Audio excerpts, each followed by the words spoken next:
Добрый день. Приветствую наших российских и зарубежных коллег-журналистов на очередном брифинге. Начинаем с графика министра иностранных дел России Сергея Лаврова. 12 ноября в Париже пройдет очередное заседание Российско-французского совета сотрудничества по вопросам безопасности, так называемый формат 2+2.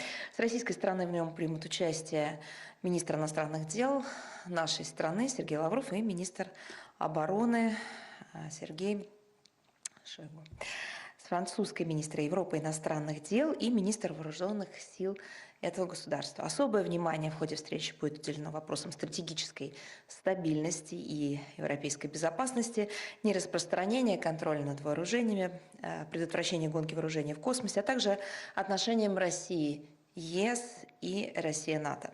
Министры планируют обменяться мнениями по актуальным региональным вопросам: Украина, Афганистан, Иран, Ливия. Среди других тем ближневосточного регулирования, ситуация в Азиатско-Тихоокеанском регионе, положение дел в Африке, включая обеспечение безопасности в Сахаро-Сахельском регионе. В тот же день в Париже министр иностранных дел России Сергей Лавров примет участие в международной конференции по Ливии, которая созывается по инициативе президента Франции. Задача этого форума, как и предшествовавших ему аналогичных представительных встреч, в частности, они проходили в Палермо, в Берлине, является мобилизация дополнительных усилий мирового сообщества по содействию процессу ливийского регулирования, уточнение целей и задач обеспечения комплексной и устойчивой нормализации ситуации в этой стране. Россия неизменно, как вы знаете, участвовала во всех основных многосторонних мероприятиях, которые были призваны помочь ливийцам в решении стоящих перед ним проблем, созданных не ими, но, как заявлялось, во имя их блага. Оказалось, это все, увы, обернулось в большой трагедией. Наша страна стремилась внести конструктивный вклад в работу по воссозданию этого государства. Сегодня, когда Ливия находится на переломном этапе своей истории, мы рассчитываем, что принятые на Парижском форуме решения будут способствовать скорейшему преодолению последствий затянувшегося разрушительного кризиса в Ливии и ее возвращения на путь поступательного развития на благо всех ливийцев. Мы уже ранее анонсировали мероприятие на 16 ноября у главы Российского внешнеполитического ведомства. На этот день запланирована встреча с председателем комиссии Африканского союза. А 17 ноября также анонсировали переговоры глав МИД России и, соответственно, Молдавии, который также состоится в Москве. Подробная информация есть уже на сайте нашего ведомства. А вот из новых анонсных материалов хотела бы сообщить о следующем. 19 ноября запланирована встреча министра иностранных дел России Сергея Лаврова с действующим председателем ОБСЕ, министром иностранных дел Швеции. Встреча запланирована в Москве. В повестке дня переговоров широкий спектр вопросов текущей работы ОБСЕ с акцентом на подготовку к заседанию Совета министров иностранных дел этой организации. Напомню, состоится запланирован на 2-3 декабря текущего года. Особое внимание планируется уделить деятельности специальной мониторинговой миссии ОБСЕ на Украине и работе контактной группы, в которой представители России и ОБСЕ оказывают содействие сторонам конфликта Киеву, Донецку и Луганску в выполнении Минского комплекса мер по урегулированию конфликта в Донбассе. Будут также рассмотрены вопросы, связанные с повышением эффективности самой организации, укрепление роли этой крупнейшей в мире региональной структуры в реагировании на общие вызовы и угрозы, а также формирование объединительной повестки в межгосударственных делах. В ходе переговоров будут обстоятельно обсуждены актуальные вопросы двусторонних российско-шведских отношений, тематика взаимодействия в региональных форматах, прежде всего в контексте председательства России в Арктическом совете в период с 21 по 23 года. Итак, переходим к актуальной международной повестке. Ситуация в Никарагуа. Как вы знаете, 7 ноября там состоялись всеобщие выборы. По официальным данным, в борьбе за президентский пост уверенную убедительную победу одержал действующий президент Даниэль Ортега. Он набрал свыше 75% голосов избирателей. На выборах в парламент большинство мандатов получила правящая партия Сандинистский фронт национального освобождения. Как известно, принципиальные оценки итогов электорального процесса в Никарагуа были изложены министром иностранных дел России Сергеем Лавровым в ходе его общения со средствами массовой информации 8 ноября. Хотелось бы отметить, что последние годы, особенно после попытки госпереворота в Никарагуа в апреле 2018 года, эта страна стала объектом открытого и циничного вмешательства в ее внутренние дела, давления и применения нелегитимных санкций. Их цель была заявлена, никто, по-моему, ее не скрывал, создать новые проблемы проводящему независимый курс сандинистскому правительству во главе с президентом Ортегой. Абсолютно не принимается в расчет, что такие действия пагубно влияют, не только нарушают международное право и перечеркивают все те заверения в приверженности демократии, праву, которые мы слышим от Запада, но они пагубно влияют на политически стабильную, экономически успешную страну, которая находится в весьма турбулентном центральноамериканском регионе. Дестабилизация там чревата усугублением серьезных проблем, которые связаны с нарастанием региональных миграционных потоков, активизацией оргпреступности, созданием еще одного очага напряженности в Латинской Америке. Вопрос открытый. Кому это нужно? Это не нужно Никарагуа, это не нужно народу этой страны, это не нужно сопредельным странам, международному сообществу. Нужно ли это? Конечно, нет. Нужно это тем, у кого есть соответствующая политическая стратегия. Но оценки такого подхода мы даем регулярно. Хотелось бы также напомнить, что Конституция Республики Никарагуа квалифицирует любое иностранное вмешательство во внутренние дела страны или попытку нанесения ущерба ее независимости, суверенитету и национальному самоопределению в качестве преступления против никарагуанского народа. Мы осуждаем прозвучавшие со стороны США, ЕС и ряда других стран комментарии относительно непризнания результатов выборов. Ясно, что такие заявления правового значения для Никарагуа не имеют. Будем и далее оказывать всестороннюю поддержку никарагуанцам в отстаивании ими своего права на суверенное и самостоятельное развитие. Естественно, будем наращивать, крепить, укреплять российско-никарагуанское стратегическое партнерство, работать, так сказать, в направлении реализации социально ориентированных проектов сотрудничества, которые направлены на улучшение качества жизни и благополучия граждан дружественной нам Никарагуа, ну и, конечно, в интересах нашей страны. Ну и Никарагуа Libre, estamos contigo.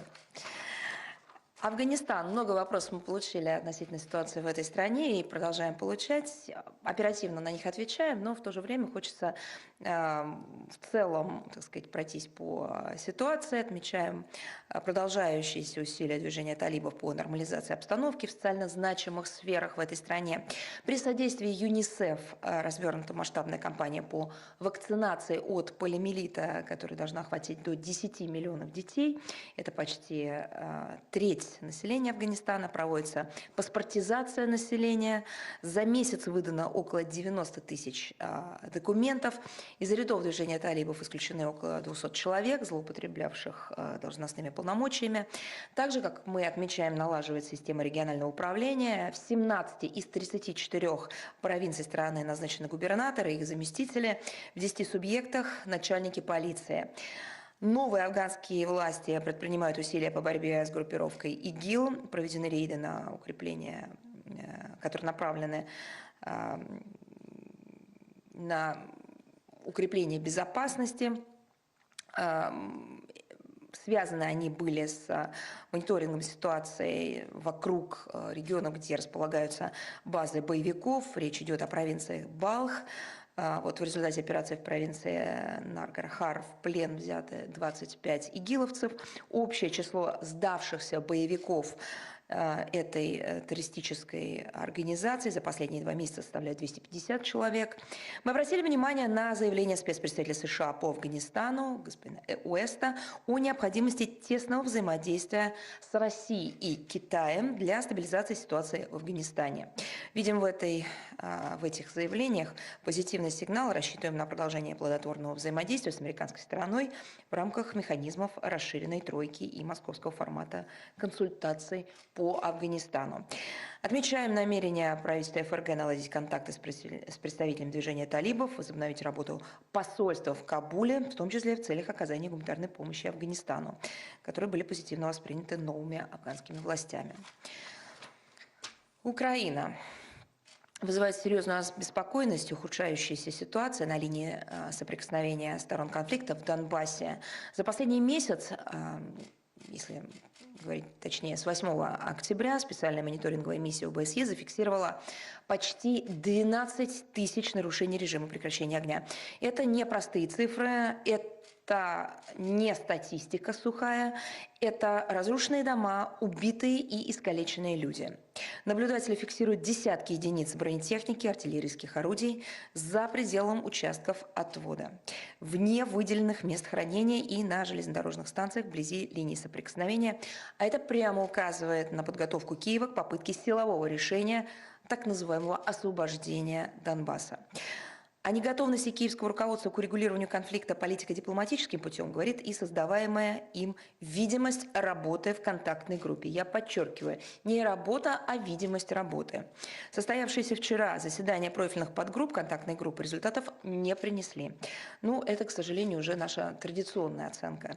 Не питаем больших надежд и в отношении ее сегодняшнего пленарного заседания, не успев приступить к исполнению своих обязанностей в украинской делегации в контактной группе, вице-премьер-министр, вновь назначенный министр по вопросам реинтеграции Ирина Верещук уже обозначила, что Минские соглашения для Украины не являются дорожной картой по урегулированию конфликта в Донбассе. Ну, а ее предшественник, ныне глава Украинского оборонного ведомства Алексей Резников, вообще заявил удивительное. Он сказал, что эти договоренности, теперь прямая цитата, не плацдарм для мира. Вы знаете, я считаю, что это крылатая фраза. Вот эта фраза, которой, в общем, официальные представители Киева сами себя и обозначили. Я объясню почему. Дело в том, что плацдарм – это территория, используемая для или при подготовке вторжения на территорию противника в качестве базы сосредоточения вооруженных сил. Когда украинские представители в контактной группе, официальные лица говорят о плацдарме для мира, то, в общем-то, понятно их истинное прочтение слова «мир» и их истинные цели и задачи. Как говорится, оговорка по Фрейду. Мы вынуждены констатировать, сегодня Киев вместо добросовестного выполнения своих обязательств по Минскому комплексу мер по наложению диалога с представителями Донбасса упорно стремится избежать даже малейшего общения со своими согражданами на юге-востоке страны. Конечно, невозможно найти объяснение отказа Украины от возобновления работы с Донецком и Луганском в рамках совместного центра по контролю и координации, что, в частности, препятствует поиску пропавших без вести. Видимо, Киев сознательно не желает устанавливать обстоятельства их смерти. Но это тоже наводит на определенные размышления. В этом контексте хотели бы вновь затронуть вопрос о похищении украинскими военнослужащими в районе участка разведения сил и средств около населенного пункта Золотое представителя Луганска в совместном центре по контролю и координации, уроженца этого украинского региона Андрея Косяка, у которого имеется и российский паспорт. Несмотря на публичные обещания главы МИД Украины Кулебы предоставить к нему доступ нашим консульским сотрудникам, посетить они его так и не смогли. Теперь им в этом вообще отказано, так как Киев спустя несколько недель вдруг обнаружил у него украинское гражданство. Безусловно, это девальвирует цену заявлений должностных лиц Украины. И, наверное, главное, показывает степень их, это не лицемерие, а лжи и того абсолютнейшего бесконтрольного хаоса, который является очень опасным, который творится на территории этого государства. Но, к сожалению, показательно и то, что специальная мониторинговая миссия ОБСЕ за все это время так и не отразила в своих ежедневных отчетах даже сам факт похищения. хотя мандат миссии прямо предусматривает, что она должна устанавливать и докладывать факты, это сейчас прямая цитата из этого документа, реагируя на конкретные инциденты и сообщения об инцидентах, конец цитаты. Наблюдатели с точностью до минуты фиксируют вынужденные задержки, ну, например, при пересечении ими линии соприкосновения. Однако время, проведенное упомянутым представителем Луганска, в заключение, беспокоит наблюдателей ОБСЕ куда меньше, чем минуты, которые они тратят на ожидание пропуска. Но это, в общем-то, заданный, в том числе и ОБСЕ, публичный вопрос, на который мы очень бы хотели получить ответ. Отдельно хотели бы остановиться на роли наших западных коллег, которые не только закрывают глаза на бездействие Киева, вот несколько примеров, по которым они могли бы выступить, ну, в частности, отказ киевского режима от выполнения Минского комплекса мер, налаживание прямого диалога с Донецком и Луганском. Но, к сожалению, и это не все, они просто прямо поощряют агрессивную риторику и милитаристский настрой представителей Киева. С 30 октября в акватории Черного моря находится эсминец с управляемым ракетным оружием «Портер».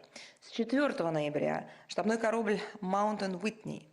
6 ноября с целью совершенствования способов применения стратегической бомбардировочной авиации в 100 километрах от российской границы выполнены полеты 2 стратегических бомбардировщиков Б-1Б. Эти шаги США ведут к созданию многонациональной группировки вооруженных сил, дестабилизируют ситуацию в Черноморском регионе в непосредственной близости от российских границ. Хочется вновь использовать, как я уже сказала, крылатое выражение официального представителя правительства Украины Алексея Резникова. Не плацдарм ли для мира таким образом хотят наши западные партнеры выстроить в этом регионе? А ведь Киев рассматривает такое поведение своих покровителей из НАТО как карт-бланш на военную операцию в Донбассе. И никто этого не скрывает. Эти настроения всячески поощряются. На этом фоне вызывает удивление и тот ажиотаж, по-моему, уже совсем неприличный, который наши немецкие и французские коллеги устроили вокруг созыва саммита или встречи Минэндел в нормандском формате. И это несмотря на то, что все объяснения им были даны как по двусторонним каналам, так и публично. Вместо прекращения милитаризации Украины и Черноморского региона, разъяснение Киеву допустимости его агрессивного поведения в Донбассе и воинственной риторики, а главное, необходимости незамедлительно начать полноценные переговоры с Донецком и Луганском, Париж и Берлин, похоже, больше думают о повышении собственного профиля на международной арене. Или, есть еще одна версия, хотят обеспечить алиби киевскому режиму.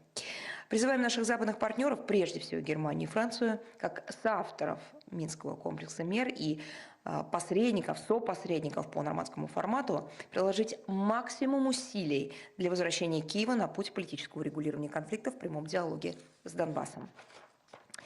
Ситуация в эфиопском регионе Тыграй. Мы продолжаем внимательно следить за развитием военно-политической обстановки в дружественной Федеративной Демократической Республике Эфиопии. Нашу серьезную обеспокоенность вызывает непрекращающиеся боестолкновения эфиопской армии, формирование сил обороны Тыграя, к которым присоединились подразделения армии освобождения Арома в регионах Тыграй, Амхара, Афар. В результате растет число не только боевых потерь, но и жертв среди мирного населения. Разрушаются объекты гражданской инфраструктуры, ухудшается без того непростая гуманитарная ситуация. По информации посольства России в Аддис-Абебе, пострадавших среди находящихся в этой стране россиян нет.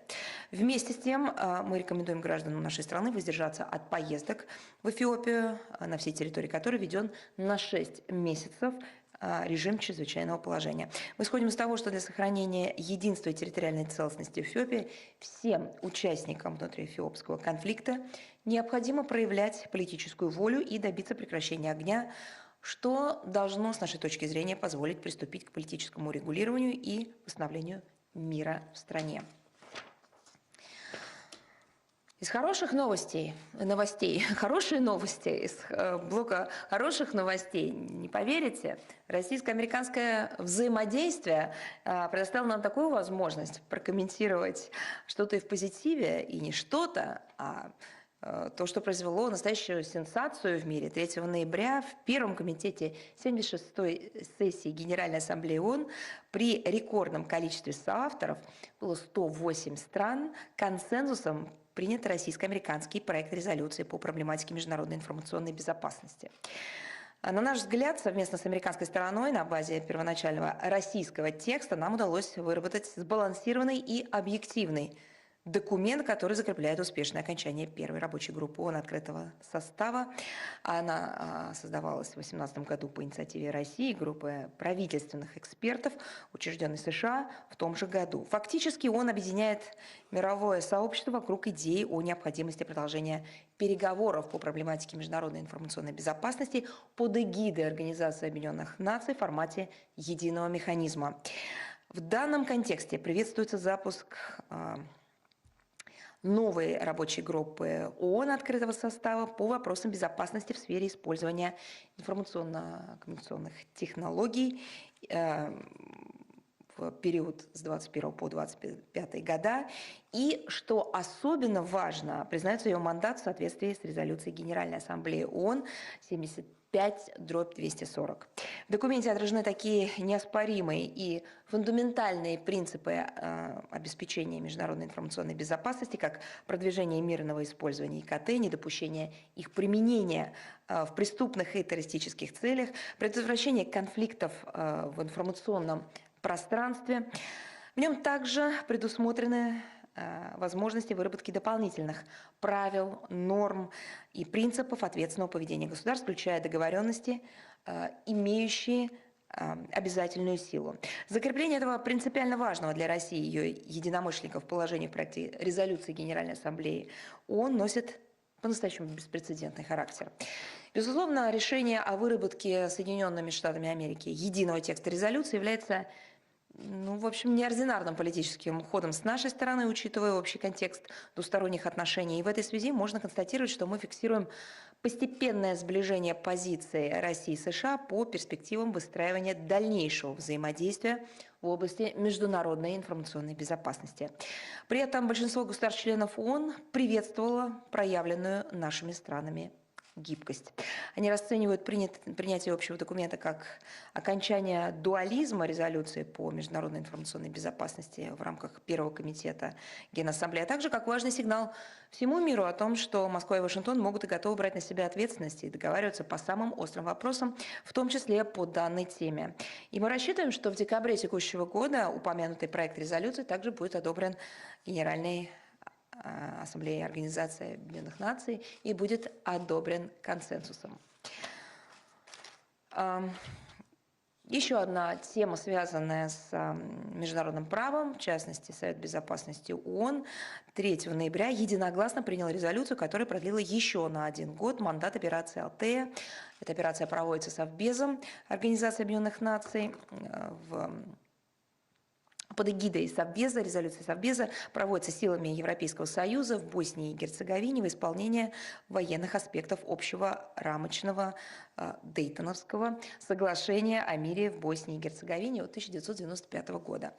Работа над проектом была напряженной. Тут скрывать нечего. Мы рады отметить, что в итоге возобладал ответственный и конструктивный подход. Резолюция получилась деполитизированной, сбалансированной. Именно такой, как ее видели те, кто стремился обеспечить реализацию задачи продления мандата Евросил в Боснии и Герцеговине, а не продвинуть не относящуюся к делу стороннюю повестку. И, конечно, хочется поблагодарить партнеров за взаимодействие. В тот же день Совбез обсудил положение дел в Боснии и Герцеговине по смыслу главы 7 Устава ООН. Обмен мнениями продемонстрировал сохраняющиеся глубокие расхождения в подходах стран-членов Совета к обстоятельствам и причинам внутриполитического кризиса в этой стране, а также путям его преодоления роли международного сообщества.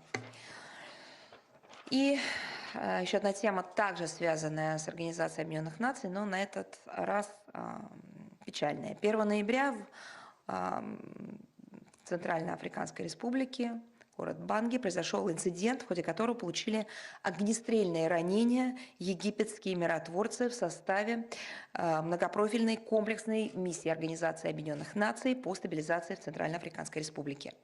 По имеющейся информации, ввиду отклонения от маршрута движения автотранспортной колонны миссии один из автобусов оказался в непосредственной близости от президентского дворца. Охрана этого объекта восприняла приближение транспортного средства как представляющую угрозу. При маневрировании водитель автобуса допустил наезд на гражданку ЦАР. В результате она скончалась. Мы отмечаем, что центральноафриканские власти незамедлительно заявили о готовности провести совместно с руководством миссии ООН расследование всех обстоятельств случившегося, и мы рассчитываем, что оно позволит установить причины происшествия и принять исчерпывающие меры по недопущению подобных случаев впредь. Новости пандемии, а если быть более точными, новости борьбы с пандемией. 8 ноября по линии Российского фонда прямых инвестиций в Манилу поступила партия обоих компонентов вакцины от COVID-19 «Спутник Ви». Объем 2,8 миллиона доз. Особую значимость очередной крупной поставки российского препарата придало личное участие в приуроченной к ней торжественной церемонии на столичной военно-воздушной базе Вильямор президента Республики Филиппины Родриго Дуэрте. Сотрудничество в противодействии распространению новой коронавирусной инфекции осуществляется в рамках реализации соответствующих договоренностей лидеров наших стран. Филиппинская сторона одобрила чрезвычайное использование препарата «Спутник Ви» в марте. Также было одобрено использование «Спутник Лайт». Это произошло в августе текущего года. К настоящему времени Филиппины получили более 7 миллионов доз «Спутник Ви». Объединение усилий в борьбе с пандемией мы рассматриваем, кстати говоря, не только наша страна, но также и Филиппины, как один из приоритетных треков динамично развивающейся практической кооперации между нашими странами. О юбилее. Предстоящем 15 ноября исполняется 50 лет Международной организации космической связи «Интерспутник». Она была учреждена в соответствии с межправительственным соглашением о создании международной системы и организации космической связи «Интерспутник» 1971 года. На сегодня эта структура объединяет 26 государств из всех регионов мира, плюс 25 национальных организаций. Штаб-квартира находится в Москве. Российскую Федерацию представляет Министерство цифрового развития, связи и массовых коммуникаций. Национальным участником от нашей страны определено в ГУП «Космическая связь». Ключевым направлением деятельности организации является развитие международной кооперации в области применения сетей спутниковой связи, мирного освоения космоса в интересах всех ее участников и выстраивание благоприятных условий для достижения ими целей устойчивого развития Организации Объединенных Наций. Интерспутник имеет статус постоянного наблюдателя в Комитете ООН по космосу, является членом сектора радиосвязи Международного союза электросвязи и участником регионального сотрудничества в области связи. Уникальный статус интерспутника позволяет развивать коммерческую деятельность с опорой на взаимодействие с глобальными и региональными операторами связи, а также профильными международными организациями. Интерспутник представляет заинтересованным пользователям на всех континентах ресурс космических аппаратов на геостационарной и негеостационарных орбитах для реализации всего спектра современных услуг спутниковой связи и вещания, включая организацию спутниковых сетей, корпоративной и ведомственной связи, широкополосного доступа в интернет, связи с подвижными объектами, а также спутниковых распределительных сетей вещания в любой географической локации. В текущем году Интерспутник предоставил доступ к ресурсу 30 космических аппаратов различных операторов и связанной с ними наземной инфраструктуре по всему миру, включая морские акватории. Организация эффективно решает стоящие перед ней задачи и уверенно формирует свою политику на долгосрочную перспективу. Мы поздравляем эту структуру с 50-летним юбилеем, желаем участникам организации новых успехов по всем направлениям ее плодотворной и востребованной работы, в том числе в тесном сотрудничестве с российской и другими заинтересованными сторонами. В текущем году Ассоциация волонтерских центров совместно с Россотрудничеством и «Русская гуманитарная миссия» запустили международную программу «Миссия добра». Цель проекта – участие граждан России в социально значимых проектах за рубежом, а также иностранных волонтеров в социальных проектах на территории нашей страны. Волонтеры программы участвуют в социальных инициативах, благотворительных акциях, проектах, которые направлены на ликвидацию последствий чрезвычайных ситуаций по всему миру, а также программах, которые связаны с экологией, это работа на фермах, помощь сотрудникам особо охраняемых природных территорий, восстановление и укрепление природных ландшафтов и многое другое. Волонтеры будут также задействованы в образовательных, культурных проектах, это и обучение населения, сохранение традиций малых народов и так далее. Участником программы может стать как опытный волонтер, так и профессионал в конкретной профессии из России или других стран. Это врач, спасатель, строитель, преподаватель, ну и так далее. Помогая решить гуманитарные проблемы, волонтеры и специалисты миссии добра будут способствовать формированию такого объективного образа нашей страны за рубежом, как страны, которая готова оказать содействие развитию и вообще прийти на помощь в сложную минуту. А таких минут, к сожалению, мир переживает немало. Каждая миссия рассчитана примерно на 2-3 недели. В текущем году участниками миссии станут 27 российских волонтеров. Это врачи, экологи, преподаватели русского языка, психологи. Они будут направлены в Казахстан, Армению, Молдавию и Узбекистан. Основные направления, по которым будут проходить гуманитарные миссии в 2021 году, это медицина, образование и экология. Россотрудничество, Ассоциация волонтерских центров и Русская гуманитарная миссия призывают российских специалистов, студентов и просто неравнодушных людей присоединиться к программе «Миссия добра». И дополнительную информацию мы еще разместим в тексте сегодняшнего брифинга, который связан с этой замечательной акцией. И я готова перейти к вашим вопросам. Пожалуйста, есть ли с нами телеканал Rush Today? Да, здравствуйте, Мария Владимировна. Как вы сможете прокомментировать, пожалуйста, появившиеся в СМИ сообщения о новых провокациях в отношении русскоязычного инфопортала «Спутник Медиа» в Эстонии? Спасибо. Вы знаете, у меня такое впечатление, что на Западе уже придумали, разработали и создали какой-то новый механизм по измерению и определению популярности российских средств массовой информации. Штуковина эта не хитрая. Заключается она в том, что как только СМИ становится популярным, востребованным, тут же начинается, знаете, такое массированное давление с использованием всех возможных и невозможных способов. Вот возрастающая популярность данного русскоязычного медиаресурса, который предлагает объективную разностороннюю информацию по самым разным злободневным вопросам, не дает покоя антироссийским и русофобским силам и в Эстонии, и не только в ней. Лучшие, а может быть лучше сказать худшие, потому что занимаются неблагородным делом умы НАТО и соответствующих структур, которые окормляются вокруг этого военного блока, только и думают, как бы навредить российским и русскоязычным средствам массовой информации. Вот подобными тоталитарными методами, с запугиванием, уголовным преследованием, закрытием банковских счетов была заблокирована с 2020 года деятельность российского информационного агентства «Спутник Эстония». Нынешняя ситуация, ну, конечно, она лежит за гранью представления о базовых демократических ценностях, международных обязательствах Таллина по обеспечению беспрепятственной работы средств массовой информации, свободы выражения мнений, равного доступа к информации и так далее. Те обвинения, которые были выдвинуты против информационного портала, речь идет о, как было сформулировано, отмывание денег и финансировании терроризма, не просто абсурдные, бездоказательные, они ничтожны, и в данном случае это не правовой термин, а художественный, литературный и эмоциональный, человеческий.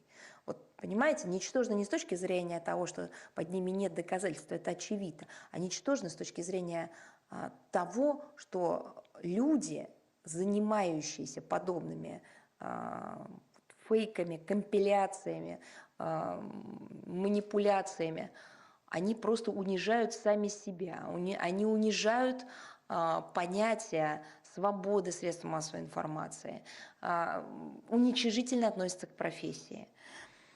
Излишне, конечно, говорить, что подобные репрессии наносят непоправимый ущерб пребывающим без того в глубоком кризисе двусторонним отношениям.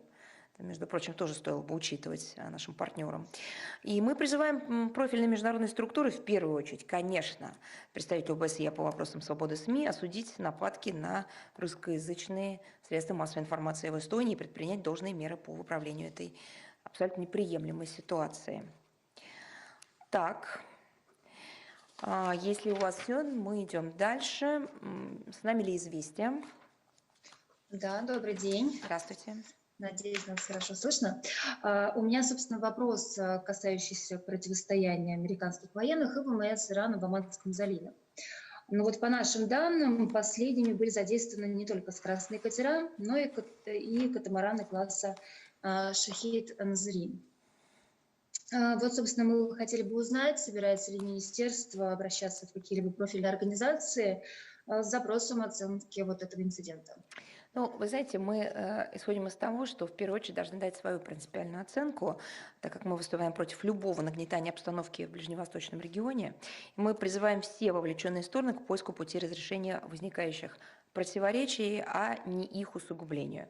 Что для этого нужно? Для этого нужен взаимоуважительный, равноправный и конструктивный диалог на основе норм международного права и Устава Организации Объединенных Наций.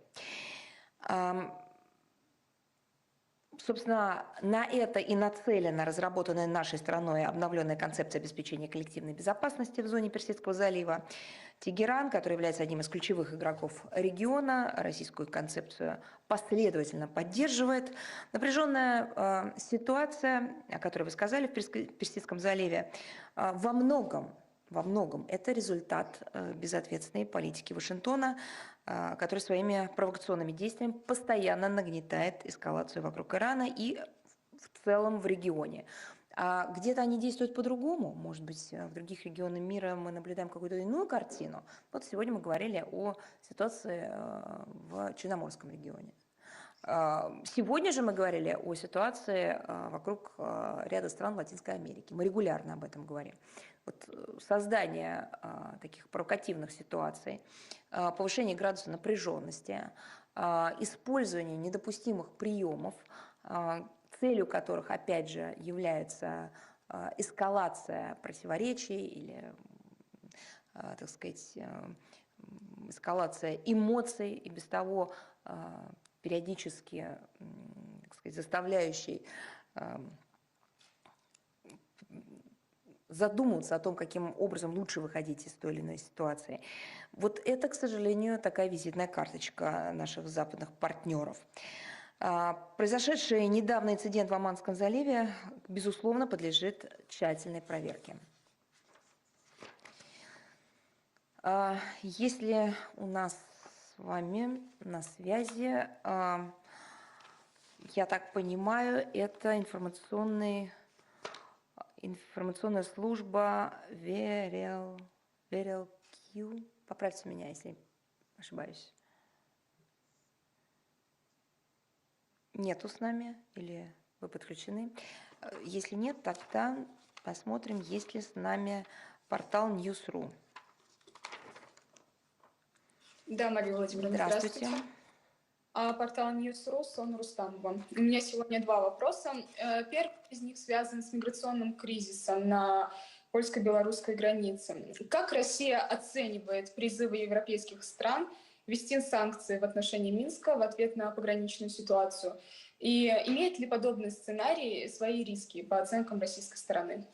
Вы знаете, только что состоялась пресс-конференция глав внешнеполитических ведомств двух стран, России и Белоруссии. Состоялась она по итогам заседания совместной коллегии МИДов наших государств. Подробнейше эта тема была освещена, и сам миграционный так называемый кризис на польско-белорусской границе, и наши подходы в целом миграционной проблематике, которая стала причиной соответствующих неправовых, агрессивных, непродуманных действий западных различных коалиций в регионе Ближнего Востока, Севера Африки, и не только там, но и в Афганистане в частности. И про санкции говорили. Текст вот-вот должен быть опубликован на сайте Министерства, данной стенограммы, там же будет и видео. Мы, конечно, считаем недопустимым делать миграционные проблемы предлогом для введения новых санкций в отношении Беларуси, в отношении других стран, включая 5-й санкционный пакет Евросоюза. Честно говоря, вот правда хочется спросить, если хотели ввести новые санкции в отношении той или иной страны, ну, в частности, в отношении Минска, ну, наверное, вряд ли нужно было бы придумать какой-то повод. Можно было просто это, наверное, сделать, учитывая, что до этого западные партнеры, в общем-то, и не стеснялись в выражениях своего отношения к Белоруссии. Это во-первых. Во-вторых, честно говоря, когда они заговорили о санкциях, причем началась такая разноголосица от почему-то посчитавшего себя вправе комментировать эту ситуацию бывшего президента Украины Порошенко до представителей стран ЕС, когда они начали опять вызывать к санкциям, то я задалась вопросом, а не стоит ли на эту ситуацию действительно посмотреть именно под таким углом? А не является ли отказ, причем неоднократные, а многократные отказы той же самой Польши и других стран, к которым Минск обращался с предложением о проведении консультаций по миграционной проблематике, вот не является ли этот отказ частью заведомо спланированного подхода или акции, или кампании, которая сейчас разворачивается на наших глазах? Ведь то, что мы сейчас слышим, это обвинение Минска, уже договорились и до обвинений в адрес Москвы, в том, что это некая спланированная спецоперация.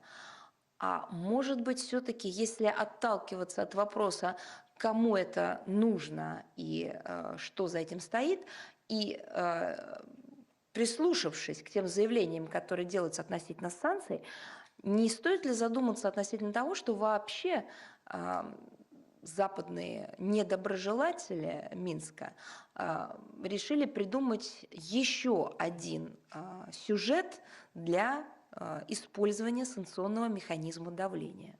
Вот такое впечатление складывается, учитывая ту регулярность заявлений о необходимости введения новых санкций, с которой эти заявления, из которой эти обращения и требования озвучиваются. Мы также неоднократно заявляли, что нельзя перекладывать вину на Минск за очередной всплеск миграционного кризиса в Европе, ибо он вызван, и он начался не в ноябре 2021 года, и не летом 2021 года, и не весной 2021 года. Он уже как несколько лет в активной фазе, этот миграционный кризис, этот исход людей из стран, в которых так называемые развитые демократии решили навести свои порядки. Этот кризис вызван силовыми интервенциями Запада в регион Ближнего Востока и Северной Африки, а также последствиями провальной операции в Афганистане. Вот то, что происходило в Афганистане, это действительно добавило, это действительно привело к дополнительным, к новым виткам миграционного кризиса. Действительно, здесь связь прямая. А то, что сам по себе миграционный кризис развивается не первый год, ну, кто бы об этом не знал. Можно не знать только в том случае, если только сегодня вы начали заниматься этой темой. А если вы в курсе хотя бы поверхностно тех событий и тех процессов, которые имели место за последние и годы, и десятилетия в мире, то, конечно, не знать о первопричинах этого кризиса просто невозможно. Санкции – это, как мы уже поняли, как мы уже все поняли, излюбленный инструмент политики наших западных партнеров, поэтому данный сценарий общем, реалистичен. Приграничные государства ЕС предпочитают решать вопросы противодействия незаконным мигрантам не в прямых контактах с белорусскими властями. Еще раз подчеркну, они с апреля предлагают Евросоюзу, странам-членам провести консультации по данной теме. Они продолжают упорно обвинять Белоруссию в некой гибридной войне. Но нужно задать вопрос этим столицам и представителям соответствующих ведомств данных стран, почему нельзя было найти за эти полгода хотя бы одного дня и нескольких человек, которые смогли бы откликнуться на предложение Минска о проведении соответствующих консультаций. Складывается впечатление, что польские и литовские власти, вот опять же, всеми силами пытаются создать ситуацию для того, чтобы вновь и вновь наказать Минск, а не регулировать острый гуманитарный кризис. Я не буду говорить сейчас о всем том, что нарушено из гуманитарного права, о всех тех конвенциях, о всех тех соглашениях, которые предполагают участие упомянутых мной стран, и Польши, и Литвы. Это отдельная история. Но напомню, что мы считаем односторонние санкции Запада в отношении суверенных государств неприемлемыми, нелегитимными с точки зрения международного права и подтверждаем нашу решимость оказывать Беларуси и ее народу всестороннюю поддержку. Спасибо большое. У меня еще второй вопрос, связанный с ситуацией на Южном Кавказе. На сегодняшний день одной из важных тем в этом регионе является платформа 3+3. Этот вопрос активно поднимается между сторонами, однако, как ранее заявлял министр Лавров, сейчас не наблюдается позитивных шагов со стороны с грузинской стороны. На какой стадии сейчас находятся переговоры с этой страной и есть ли перспективы запуска этого формата работы в ближайшее время? Ну, мы неоднократно, вот последние два брифинга комментировали эту тему. Посмотрите, пожалуйста, наши развернутые такие масштабные ответы со справочной информацией. Напомню, речь идет о формате, который был предложен Азербайджаном и Турцией. Россия поддержала этот формат. И, конечно, мы полагаем, что пришло время перевести планы по запуску этого формата в практическое русло. А что касается позиции Грузии, то мы слышим из Тбилиси противоречивые заявления насчет участия в этом консультативном механизме. Но, опять же, это позиция суверенной страны. Мы исходим из того, что формат 3+3 отвечает интересам всех государств региона. Так, спасибо. с нами ли Вестник Кавказа?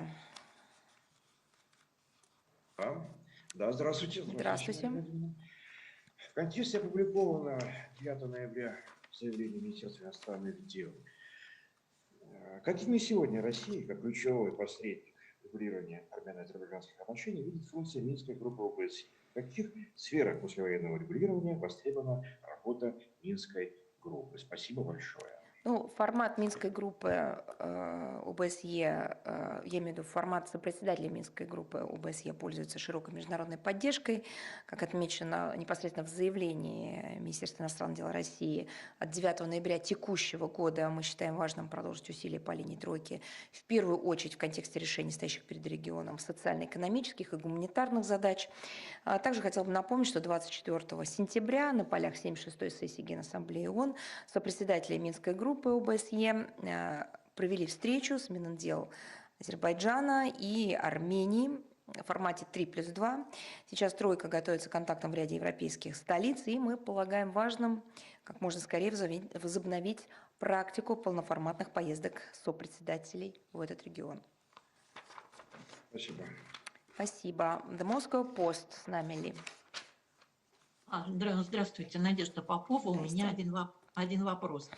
Значит, несколько дней назад состоялось заседание Высшего государственного совета союзного государства, подписан декрет Высшего государственного совета, там утверждены военные доктрины и концепция миграционной политики союзного государства. Вопрос: можно ли ожидать, что Минск и Москва по линии Министерства иностранных дел будут впредь координировать свои позиции и инициативы?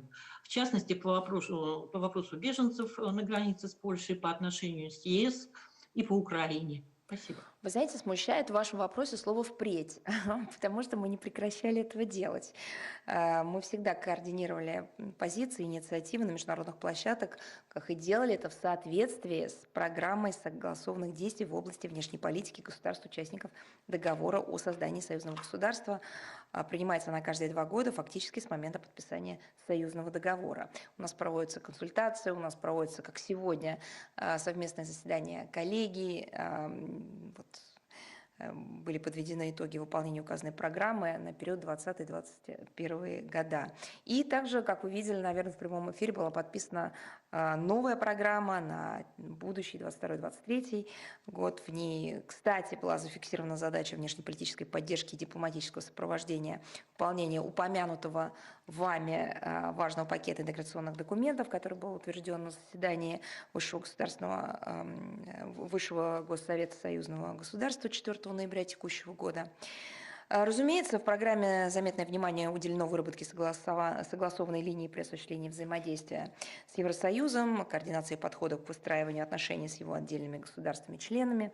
Отражено в ней и совместное противодействие торговле людьми, незаконной миграции, хотя вопрос беженцев на границе с Польшей, конечно, безусловно, значительно шире и намного более многогранный.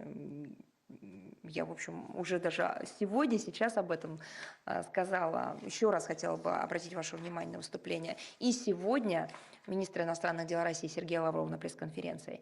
И на днях он сделал не одно заявление на этот счет. Что касается украинской тематики, то наши внешнеполитические ведомства также проводят регулярные консультации. Россия и Белоруссия – ближайшие стратегические союзники. Повторю, сегодня это в очередной раз, поэтому мы намерены впредь тесно взаимодействовать с целью обеспечения всестороннего учета интересов нашей страны на международной арене. И еще хотела бы сказать о том, что, отвечая на ваш вопрос относительно того, будем ли мы координировать наши подходы, вот я сегодня уже сказала о том, что белорусская сторона с апреля предлагала и ЕС в целом, и отдельным странам-членам Евросоюза провести консультации, ну, любой вид какого-то такого взаимодействия, так сказать, встреч, переговоров по миграционной проблематике. Так вот, я хотела бы еще добавить, что в наших контактах с Евросоюзом, тоже в различных форматах, мы также и привлекали внимание наших ЕСовских партнеров к этой инициативе Минска и убеждали представителей ЕС как в таком интеграционном плане и, так сказать, и в национальном плане использовать это предложение для урегулирования возникающих и надвигающихся проблем, перерастающих в кризис.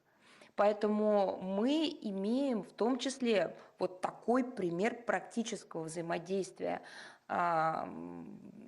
и с Минском, и с представителями других стран по решению, в общем, очень непростых вопросов.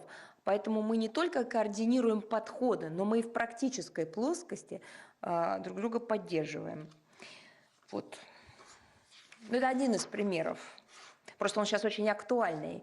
Все обсуждают, потому что все видят эти ужасающие кадры и слышат чудовищные заявления представителей Варшавы, Литвы, других, так сказать, и стран, и, к сожалению, объединений на просторах Евросоюза.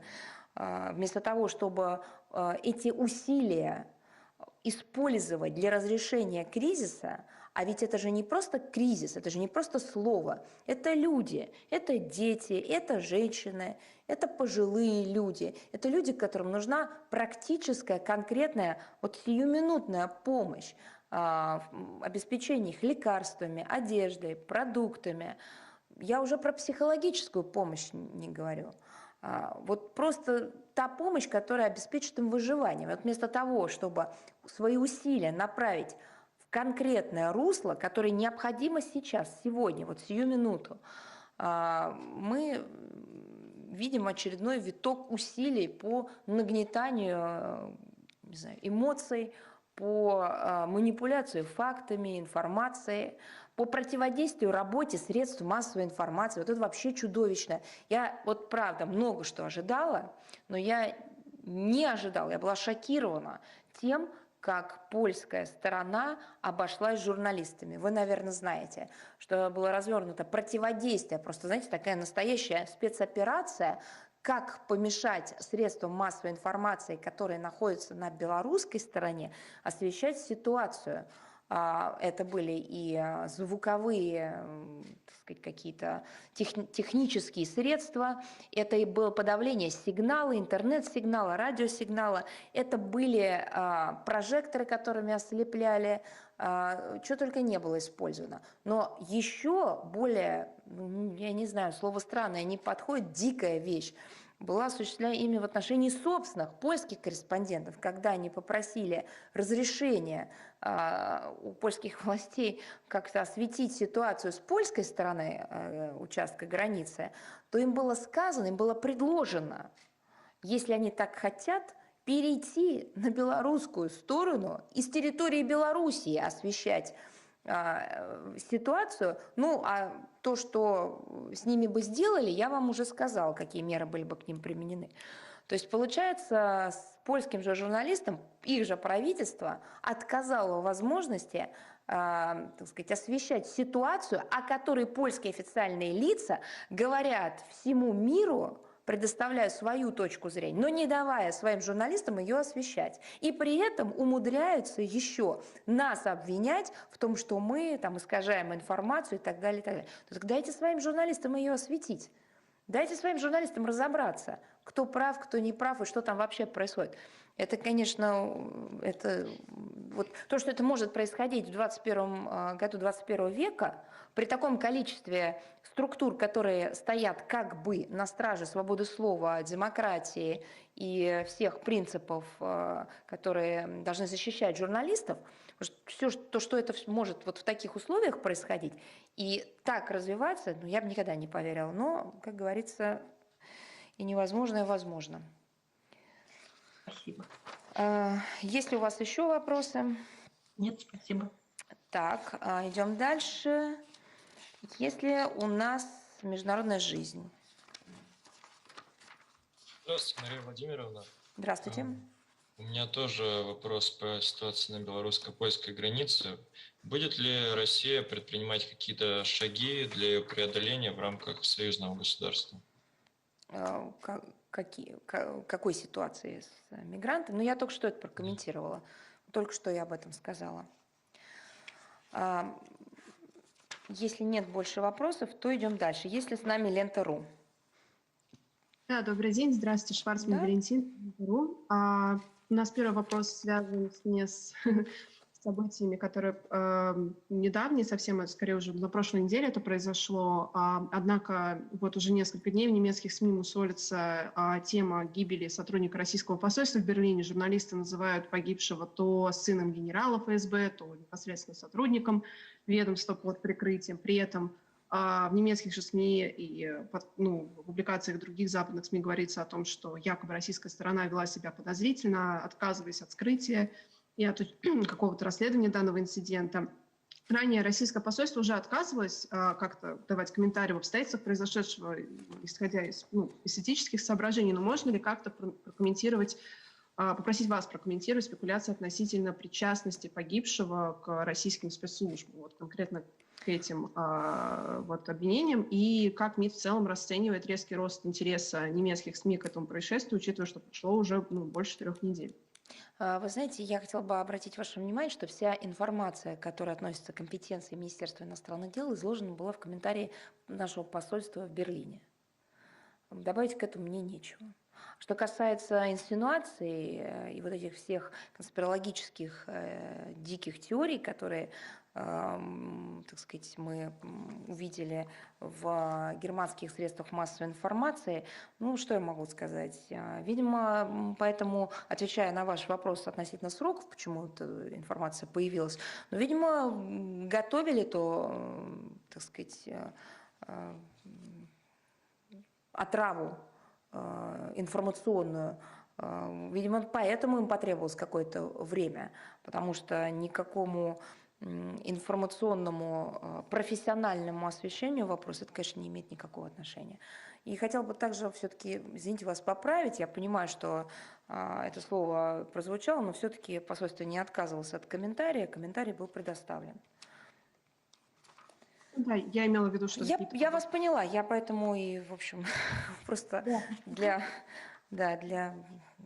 справедливости ради. Хорошо, да. И вот у нас второй вопрос еще связан с тематикой, которой вы коснулись уже в своем вступительном слове, ситуацией в акватории Черного моря.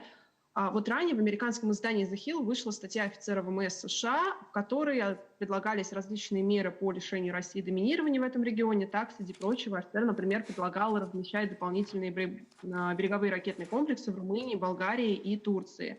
И буквально накануне прошли действительно переговоры дипломатических ведомств Румынии и США, где обсуждались вопросы безопасности и некие неозвученные, да, не указанные конкретно меры по сдерживанию, видимо, в России. Как МИДИ относится к США, вообще к попыткам США вовлечь черноморские державы в противостояние с Россией, предложению по размещению там, и уже действительно в Румынии есть уже американские вооружения, дополнительные какие-то размещения этих вооружений, и как Москва планирует реагировать на подобные риски? Вы знаете, вот вы спросили относительно заявления, относительно неких мер сдерживания, который якобы там кто-то хочет с американской стороны применить. Вы знаете, нас хотели изолировать, не получилось. Нас хотели сдерживать, не получилось. Нас хотели наказывать санкциями, не получилось. Нам хотели сорвать целый ряд экономических проектов, не получилось. Много чего хотели сделать нам плохого, не получилось. Вот у меня есть конкретное предложение. Если они хотят все-таки достичь успеха, пусть попробуют сделать что-нибудь хорошее. Может быть, получится.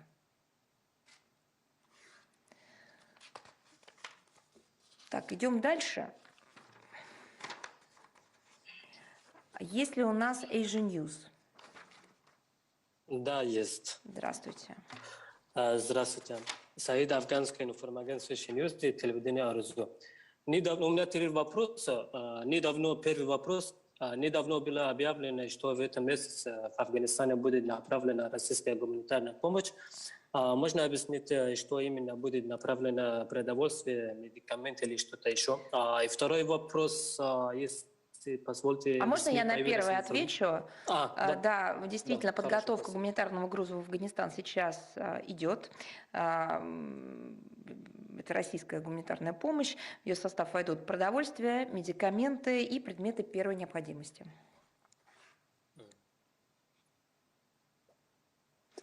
И второй вопрос. В СМИ появилась информация, что 15 ноября состоится визит в Москву нового спецпредставителя США по Афганистану Томаса Уэста. Какие вопросы планируется обсудить? Да, могу подтвердить. 15 ноября в Москве запланирована встреча спецпредставителя США по Афганистану Томаса Уэтса со спецпредставителем президента Российской Федерации по этому же вопросу, господином Кабуловым. На этих консультациях планируется обсудить текущую обстановку в Афганистане, провести сверку подходов по основным вопросам афганской повестки дня. Так. И последний вопрос. Какие вопросы по ситуации в Афганистане предполагается обсудить в ходе встречи тройки в Пакистане 11 ноября? Ну, там 11 ноября в Исламабаде планируется проведение заседания расширенной тройки по Афганистану, и предполагается обсудить практические вопросы взаимодействия, координации усилий по содействию устойчивому и долгосрочному миру и стабильности в Афганистане. Спасибо большое. Спасибо. Идем дальше. Есть у нас телеканал 92 News, Пакистан.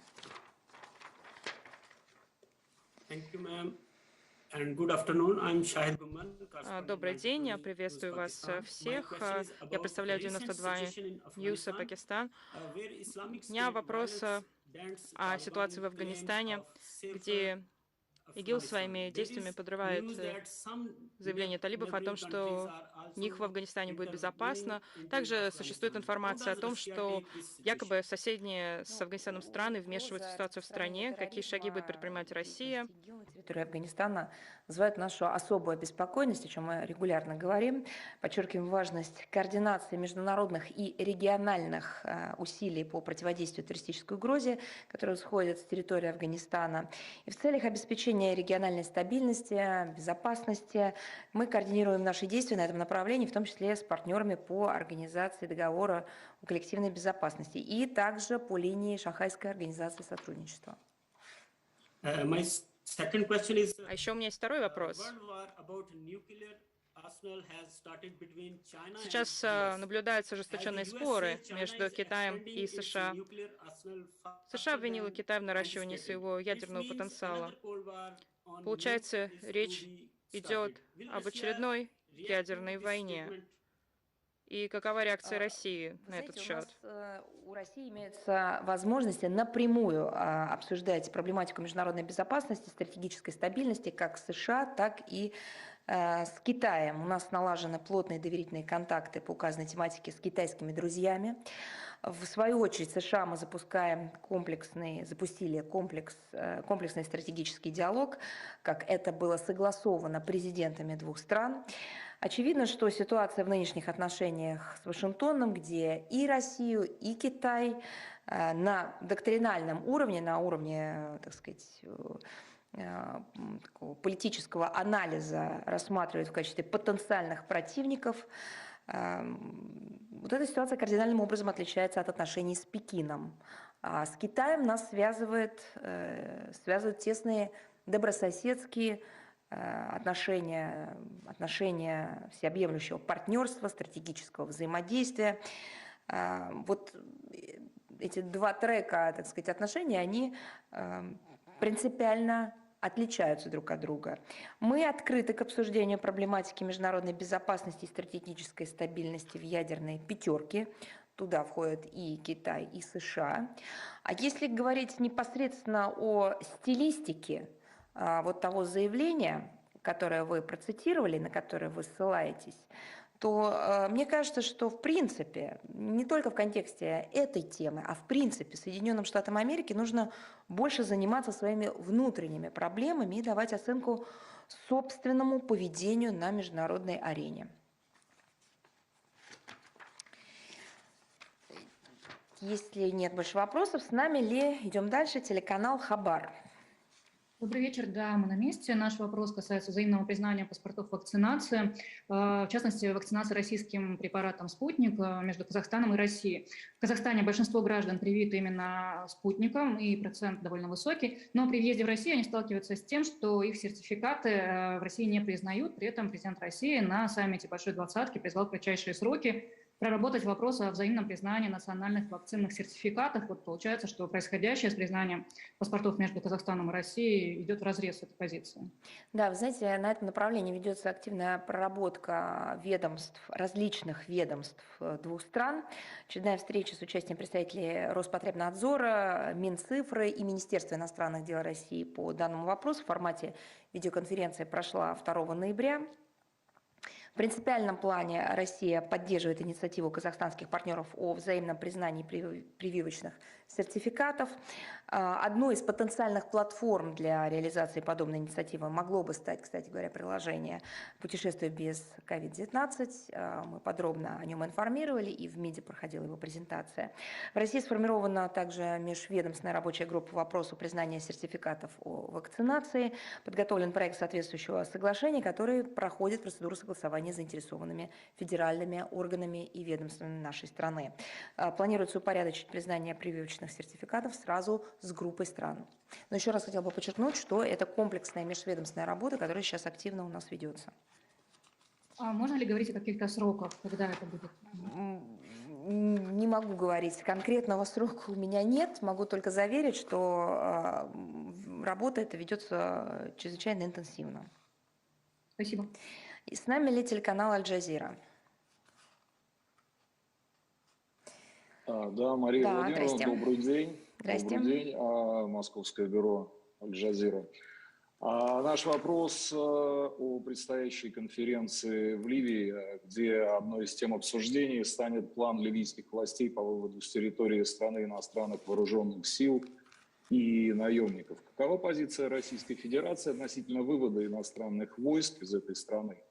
А также готова ли Россия взаимодействовать с основными мировыми игроками для скорейшей организации этого процесса? Ну, могу, конечно, ответить кратко. Наша позиция остается неизменной, но я думаю, что вы хотите что-то еще. Ну, просто напомню, что мы последовательно выступаем за синхронизированный, сбалансированный, постепенный и поэтапный вывод из этой страны всех неливийских вооруженных групп, группировок и соответствующих воинских военизированных подразделений. В противном случае, если будет иной подход, вот не тот со всеми прилагательными, которые я описала, есть риск нарушения существующего баланса, благодаря которому там уже более года поддерживается режим прекращения боевых действий. И мы активно взаимодействуем по всем аспектам ливийской проблематики с заинтересованными региональными, международными игроками. Это Турция, Египет, Объединенные Арабские Эмираты, Франция, Италия. И мы настроены участвовать во всех коллективных усилиях, которые направлены на продвижение всеобъемлющего урегулирования в Ливии. Мы готовы это делать как путем целенаправленной работы с самими ливийскими сторонами, так и в многосторонних форматах, в частности, в рамках, собственно, упомянутой мной сегодня международной конференции по Ливии, которая запланирована на 12 ноября в Париже, где Россию будет представлять министр иностранных дел нашей страны Сергей Лавров. Спасибо. Так, есть ли у нас журнал «Вместе»? Да, Мария Владимировна, добрый день. Здрасте. Валерий Лебедев, мы всегда вместе. В судьбах миллионов соотечественников большую роль призван сыграть прошедший недавно 7-й конгресс соотечественников. Вы тоже выступали на нем с очень ценными идеями. Спасибо. Будут ли опубликованы материалы конгресса и будут ли участвовать российские загранучреждения по линии МИДа в информировании многомиллионной российской диаспоры о решениях, рекомендациях и деятельности конгресса?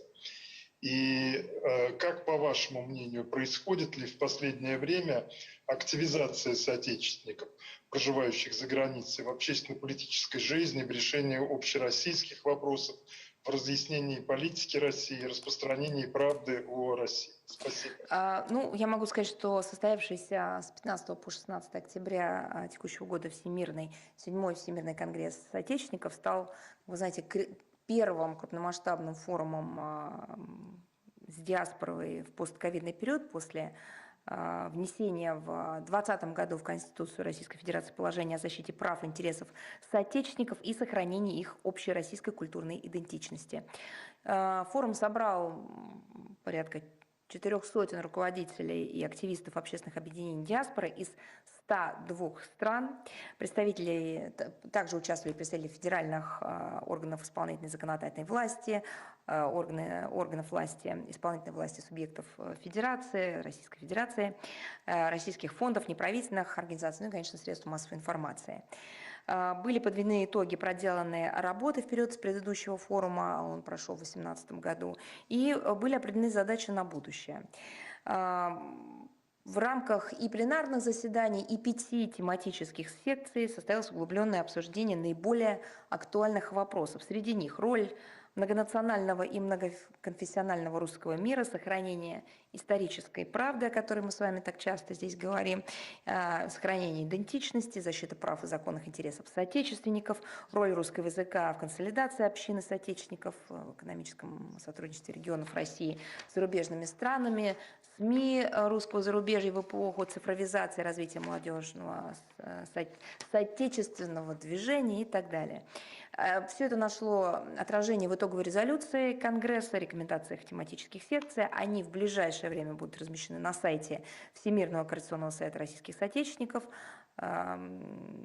Ссылка мы обязательно добавим еще в текст сегодняшнего брифинга.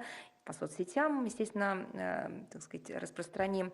И, конечно, я хотела бы обратить особое внимание на обращение президента Российской Федерации к участникам форума, выступление министра иностранных дел нашей страны, председателя правительственной комиссии по делам соотечественников, речь идет о Сергее Викторовиче Лаврове, в этих программных выступлениях сформулирована идея о том, что Россия будет впредь оказывать российским соотечественникам и помощь, и поддержку, и относится это к числу важнейших общенациональных приоритетов и задач.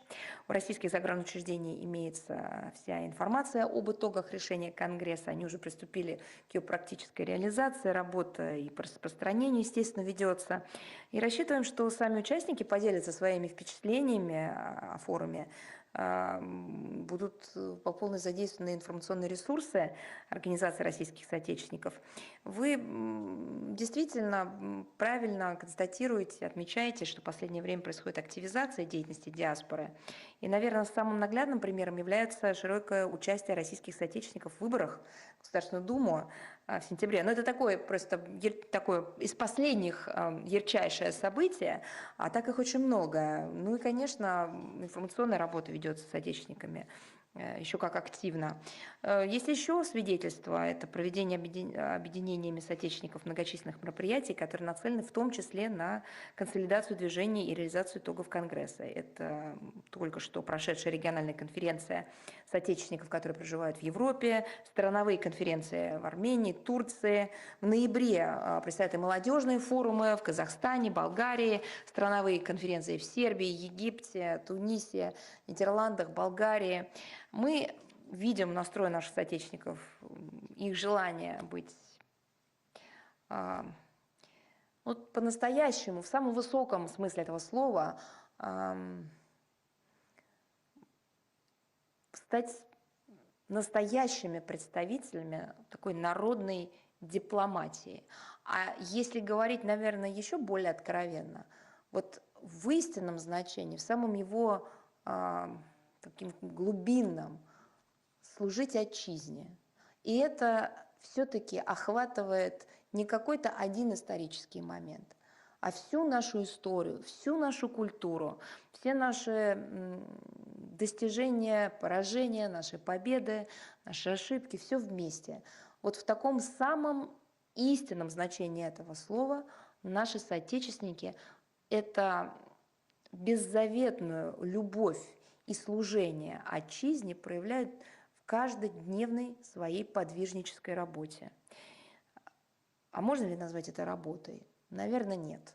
Служение больше, чем работа. Это на самом деле судьба. И мы, конечно, высоко это ценим. И со своей стороны будем всегда оказывать всестороннюю поддержку. Спасибо.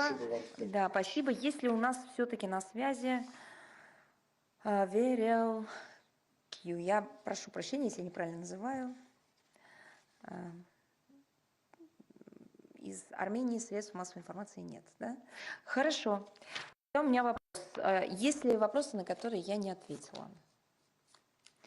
Если таких вопросов нет, то позвольте пожелать вам всего хорошего, прощаться до следующей встречи и, конечно, здоровья. Всего хорошего.